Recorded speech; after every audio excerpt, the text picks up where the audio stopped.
Guys, it's been an amazing trip. I've had a ton of fun and hanging out with you. We've got some iconic views in the background. We got a little countryside, a little city, a little Tower Bridge.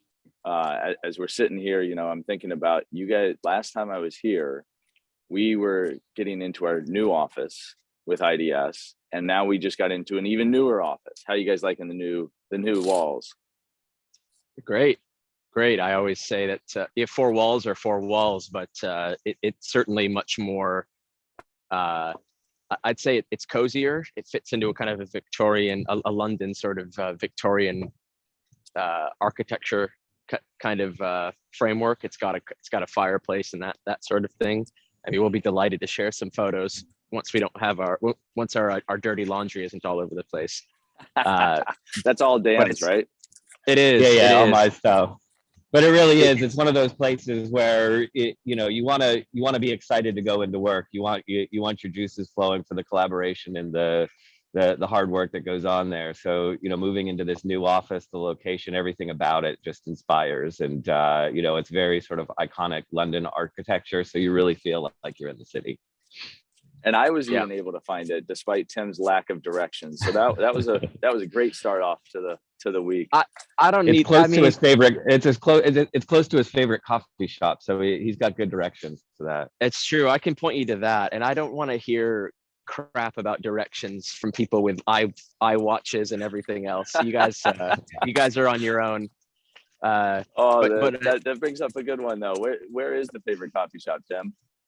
Well, actually, one of my favorites is Roslyn, and maybe we can tag them in a post or something. They're a great little business. They've got a second shop now. I think, no joke, they're possibly their first customer. I think they opened in 2018 or something, right by Mansion House Station, which is right where our office is.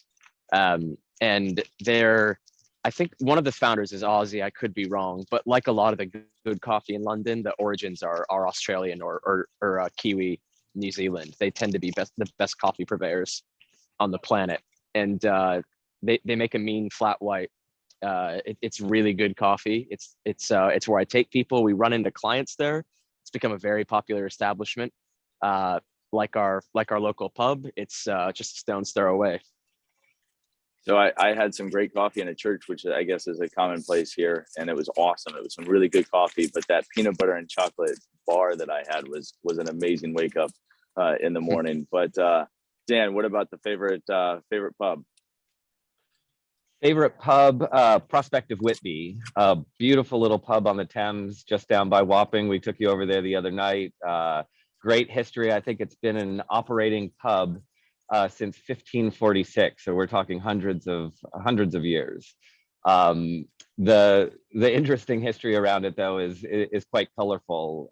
It used to be a place where a judge used to frequent on a regular basis, and Wapping is an area that is known as the tobacco docks, and they used to have a lot of ships sort of docking in the area. And of course, back in the day, there was quite a bit of piracy going on, and the lore of the land in that area is that they used to drown pirates at this particular pub, where they would chain them to the pylons on the outside and just drink their beers and watch the tide of the Thames go up until the pirates were no more. Pretty grim. So, pretty grim. So it's a grim little history, but makes for a great story when you're having a few tasty treats. I can show you low tide. I can show you what low tide actually looks like. This is not come a certain time of the day, or maybe I don't know at what time. I think that the lunar cycles drive this mainly, but this is not normally visible. The water actually comes up quite a bit higher, and I imagine that was a pretty hellish way to go, watching the water come in one wave at a time. Well, on that bright note, how about favorite place for fish and chips? Because Dan, you took me to a place that was tasty, and Guinness was there as well. So where's the favorite? Yeah, so that's Dickens Inn, and I love that place in London in terms of being around the docks. It's close to where you are right now at the Tower Bridge. St. Catherine's Docks is a beautiful place to just walk around. Our CFO Chris Conway would love it there with all the ships docked and ready to head out to sea. But for me, my favorite fish and chips are actually out here in Guilford. We have a wonderful little chip shop around the corner from my house, and it's borderline addictive and unhealthy for me because I'm having fish and chips every other day now because of it. But that would get my my vote for best chip shop. My best is probably, I mean, I spend a lot of time in London, so it's going to be a London-based one, but they tend to be hole in the wall type places. Actually, the places that give it to you in a wrapped up newspaper kind of chip shop, that sort of thing is better than a 25-pound sit down kind of place. But one of my local pubs by my house actually makes a really nice fish and chip, and they use a cider instead of a beer batter, and that can be actually pretty good if you're into that. Very nice. Now, we'll leave Bleecker Burger for the minds and visits only. One of the most amazing burgers I've had here in London. Not too far from the office, so that makes it oddly convenient that our new office is right next to that. Just throwing that out. Tim and I are very simple men. We have our priorities straight. We know exactly where to put our flag. Yeah. The coffee, the pub, and the burger. I got it. Exactly. So with that, let's we know that you all haven't always lived here. You've as you've talked about in some prior tea times, you've lived abroad quite a bit. But as you moved here, what was your favorite thing learning about London? Ooh, favorite thing.